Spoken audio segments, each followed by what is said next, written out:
I know everybody wants to know whether or not I'm playing next year, and right now I'm just kicking everything down the road.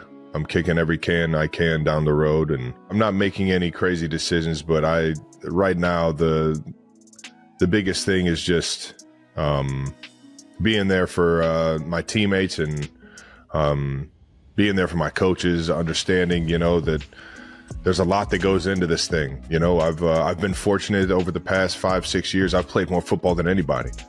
Yeah. And it's because the people that are in that building, and the fact that we keep going to these AFC championships and these Super Bowls, and that means I'm playing an extra 3 games more than everybody else in the entire league, and that's a lot of wear and tear on your body, and it's a lot of time spent in the building, focusing on your crafts, focusing on the task at hand, every challenge that you set up for yourself, and it's that process can be grueling. It can weigh on you.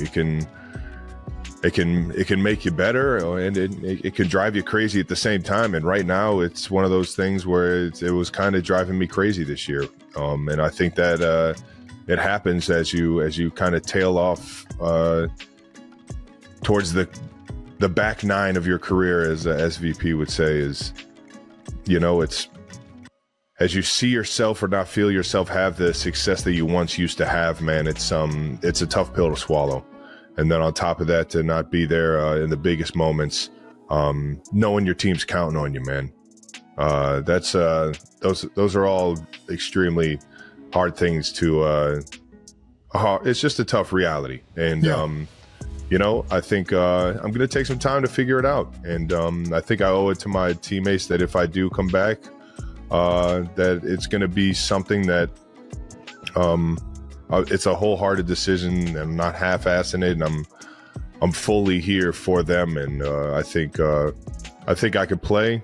It's just whether or not I'm motivated or it's the best decision for me as a man, as a human, as a person to take on all that responsibility. The crowd continued to roar and the confetti continued to fall.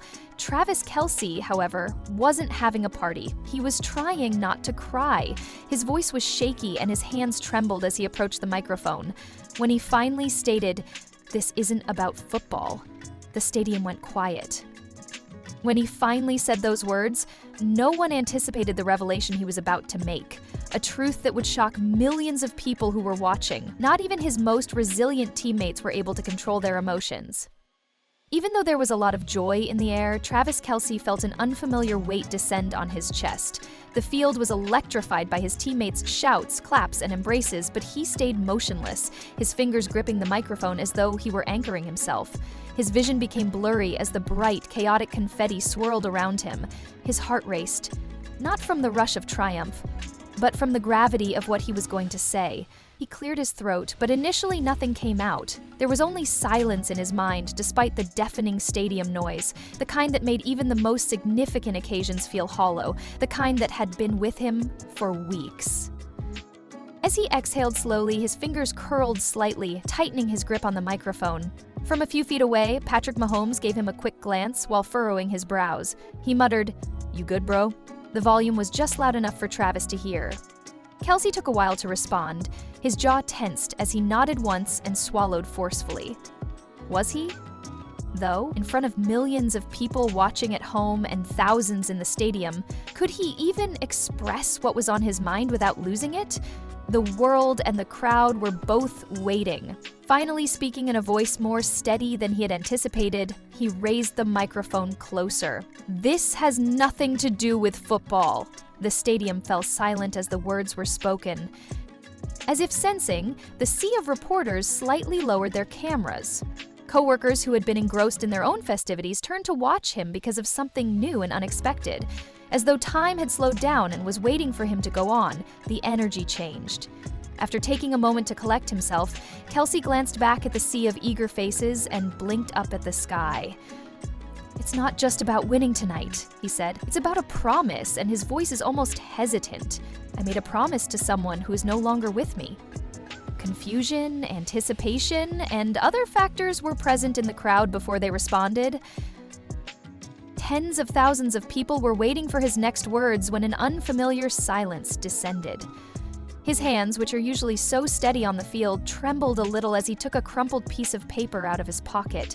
His throat burned as his eyes lingered on the ink words he had read 100 times before but could hardly bring himself to say aloud. He carefully unfolded it, smoothing out the creases. Blinking against the bright lights, he took a sharp breath. He whispered, "This is for someone who had more faith in me than anyone else ever had." His voice then faded to hardly more than a whisper just before he started reading, but it was louder than any roar in the quiet stadium. And I sincerely hope that he is observing. Even in this moment of victory, Travis Kelce was haunted by the memory of that day. The thunderous applause, the dazzling lights, and the exuberance of winning the Super Bowl. The soft voice that reverberated in his head was unaffected by any of it. Travis could still picture him sitting at the edge of his hospital bed, fingers absently tracing the Chiefs logo on his blanket, his body weak, but his spirit unflinching. He remembered Ethan's voice and the boy who had sat across from him months ago, his eyes shining with a passion so pure it had reminded Travis of why he had loved this game in the first place. They had spent hours discussing football, life, and how, for a while, the game made everything else seem insignificant. When Travis shared his pregame superstitions with Ethan, he shook his head and said, "You really think wearing the same socks every game is helping you win?" Ethan had laughed. Back then, Travis had ruffled the child's hair while grinning. "It's working, isn't it?" Hey, don't mess with the routine. Before Travis left that day, Ethan had reached for his wrist and held it tighter than his tiny hands should have been able to, even though he had smiled. There had been something in his eyes, something that had not been expressed. "I want to see you win, so promise me you'll make it to the Super Bowl this year." As vividly as any touchdown play he had ever run, that moment had remained in his memory. A few weeks prior to the playoffs, Ethan's mother's quiet, tremulous voice had called, despite his assurance that he had meant it. He put up a fierce fight. "But he's gone, Travis." No tackle had struck as hard as the words. As the background noise faded away, Travis sat there clutching his phone and gazing at the ground. Nothing had felt right, but he had wanted to say something, anything. He felt the weight of that promise more than ever as he stood here with the trophy in his hand and the confetti swirling at his feet. This victory wasn't just for the team or the supporters. It was also for Ethan and the dream he was never able to realize. Travis swallowed hard. His fingers brushed his pocket, which contained the last letter Ethan had written to him. The one that had arrived days before the Super Bowl and which he had been reluctant to read until now.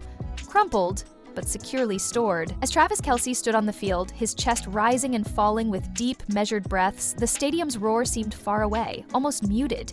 Even though the night air was cool, he was still sweating, and his veins were still tinged with the sharp bite of adrenaline and the smell of turf. Every moment of the battle had been brutal, but now that it was over and they had prevailed, the game didn't feel the way he had envisioned. He had visualized the joy, the celebration, this moment innumerable times. The indisputable evidence that they were the greatest. But rather than feeling ecstatic, he felt a constriction in his throat and a burden in his heart that no triumph could remove. Even though he and they had accomplished it, the one person he wished to see in the crowd, he was missing the one face he had said he would make proud. His thoughts returned to the game, to the times when fatigue tore at his limbs and uncertainty threatened to seep in. Ethan's voice had been playing in his mind each time he had stumbled. "Kelce, you got this. Another play." Even as defenders closed in and the pressure increased, it had propelled him forward and kept him upright when his body pleaded to collapse. That little voice had been heard above the clamor and above the fear of failing. He felt the crumpled edges of the letter Ethan had written him as he reached into his pocket while standing under the dazzling lights. Knowing that the words had been written with a conviction so strong that it had outlived the boy himself, his fingers quivered a little as he traced the folds. A teammate shouted in celebration as someone gave him a pat on the back, but he hardly noticed. For a brief moment, his vision became blurry due to the surrounding noise, but all he could think about was the promise he had made and had just kept. The promise that felt larger than the game, the trophy, and himself. He realized then that Ethan had never truly left, and this victory wasn't just for him. The thin paper crinkled softly in the chilly night air as he unfolded the letter, his fingers shaking. The once deafening celebration had given way to an unsettling silence in the stadium. He had never taken a tackle before, but the weight of what he was going to say was pressing against his chest. The distant echoes of cheers were muffled by the pounding of his heartbeat in his ears. He steadied himself and swallowed hard as he rippled through the crowd. Football and the trophy shining in the bright lights were no longer the focus of this moment. Instead, it was about something much bigger. He inhaled deeply before starting to read. His voice was softer than usual, but it still reverberated throughout the silent stadium as though everyone had stopped to listen. Tell the world, if you succeed, that no dream is too big and that we still believe in them, even if we are unable to see them. Unfazed by time, the words sounded like a whisper from the past. His hold on the letter became more firm, and he was momentarily unable to speak due to a lump in his throat. Thousands of people were waiting, watching, and clinging to every breath he took as his eyes darted across the sea of faces in front of him. He blinked against the sting in his eyes and let out a shaky exhale. These words and this letter were more than just pen and paper. They were a dream unfulfilled and a promise. Last year, I met someone, a kid who loved this game more than anything, who fought harder than I ever have, and who believed in something bigger than football, he added in an emotionally charged voice. As though clutching a fragment of Ethan, his fingers twisted around the letter's edges. When I told him I would win, I assumed he would be present to witness it. A faint whisper echoed through the audience. Reporters shifted uneasily, their cameras still focused on him, but even they appeared momentarily distracted by the impact of what he had to say. Some teammates swallowed their own feelings and bowed their heads. Although Kelce's voice faltered a little, he persisted. With his eyes raised to the sky, he said, "I kept my promise, and I know he did so for a brief instant." The world remained motionless. Even so, the stadium seemed to erupt, as if at the same moment, not with thunderous applause, but with a deeper understanding, an unspoken unity in triumph, grief, and the indisputable power of a promise kept. There was a long pause as Travis moved away from the microphone, but it was followed by a sound that was stronger than the loudest cheer. Instead of cheering in triumph, the audience stood motionless, taking in the impact of what he had said. Some wiped away their tears, while others clapped slowly and respectfully, seemingly unsure of how to react to such an unvarnished and intensely human moment. Millions of people watching from home, their screens flickering with the image of a man who'd just transformed a Super Bowl celebration into something infinitely greater, felt a different energy in the stadium than those in attendance. His speech clip went viral in a matter of hours. Messages from football fans, athletes, and complete strangers who had never seen a game before but felt a part of something greater were all over social media. The story behind the name, which was now heard all over the world, was the main focus of news headlines rather than just the game. Ethan's words, his belief, and his dream had all outlived him until an unforeseen event occurred. Overnight, donations to children's hospitals skyrocketed as people came out of their pockets to honor a boy they had never met, as well as to support a cause. Parents sat their children down and talked to them about the importance of keeping your word and how believing in something can change the world in the days that follow, even if you never get to see it. Travis knew this wasn't just a moment. It was a movement, the game, the trophy, the win. He received letters and messages from families and children fighting their own battles, telling him that Ethan's story had given them hope. They were merely relics in a legacy that would endure long after the stadium lights had gone out. Although Ethan had never made it to the Super Bowl, his dream had now come true in a way that no one could have predicted. If this story touched you, please click like and forward it to a friend or family member who values promises. For more motivational tales that remind us why some moments are greater than the game, subscribe now.